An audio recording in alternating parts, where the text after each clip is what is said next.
അത് പിന്നെ അങ്ങനെയാണല്ലോ അല്ലേ. രാവിലെ തന്നെ അരി തിളപ്പിച്ച് റൈസ് കുക്കറിലാണ് ഇറക്കി വെച്ചാൽ പിന്നെ അത് നമുക്ക് നോക്കേണ്ട ആവശ്യമില്ലല്ലോ. അങ്ങനെ ആ പരിപാടിയിലാണ് കേട്ടോ രാവിലെ തന്നെ. പിന്നെ നമ്മൾ തലേദിവസം ഞാൻ പറയാറുണ്ട്, തലേദിവസം എന്താണ് നമ്മൾ ആലോചിച്ച് വെച്ചിട്ടുണ്ടെങ്കിൽ അതൊരു സമാധാനമാണ് രാവിലെ എണീക്കുമ്പോൾ.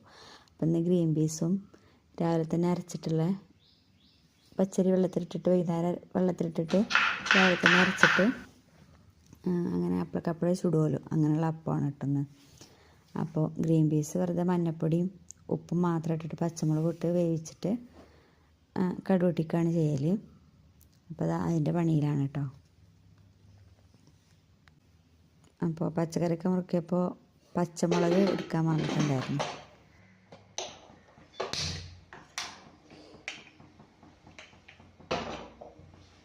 അങ്ങനെ ഗ്രീൻ പീസ് അവിടെ സെറ്റായിട്ടുണ്ട്. ഇനി അരി ആട്ടിയെടുക്കണം കേട്ടോ. അങ്ങനെ അരി അരച്ചെടുത്തു. ഇങ്ങനെ കുറച്ചൊക്കെ ആകുമ്പോൾ മിക്സിയിൽ അരക്കാൻ സുഖം, ഗ്രൈൻഡറിൽ അതൊക്കെ ഒന്ന് കഴുകിയെടുക്കാൻ തന്നെ പാടല്ലേ. അങ്ങനെ അത് അവിടെ അരച്ച് വെച്ചിട്ടുണ്ട് കേട്ടോ. ഇനി ഉച്ചക്ക് ഉപ്പേരി വെക്കാനാണ് വിചാരിക്കുന്നത്. അതൊന്ന് കഴുകിയെടുത്തിട്ട് മുറുക്കി വെക്കട്ടെ.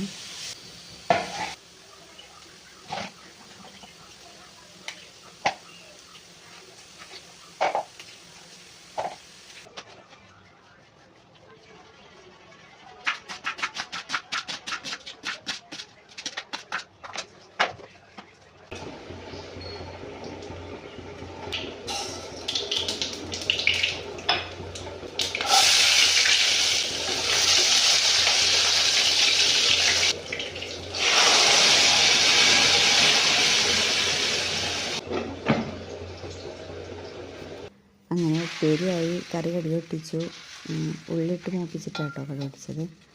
പിന്നെ ഇതാ അപ്പം ചുടാനായിട്ട് അത് വെറുതെ അങ്ങനെ പരത്തി വീശിപ്പാരുമല്ലോ, അങ്ങനെ പാരുക. നോൺ സ്റ്റിക്കിലാണെങ്കിൽ ഒന്നുകൂടി സുഖമാണ്. എനിക്ക് കല്ലിൻ്റെ അടിയിൽ ചുടാനാണ് കേട്ടോ ഇഷ്ടം. അത് കാരണമാണ് ഞാൻ ഇതിൽ ചുടുന്നത്.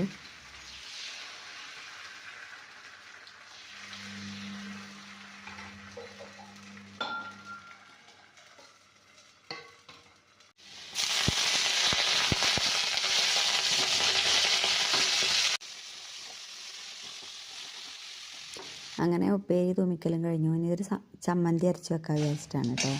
വെറുതെ മുളകും ഉപ്പും ഇട്ടിട്ട് ആദ്യം പൊടിച്ചെടുക്കുക.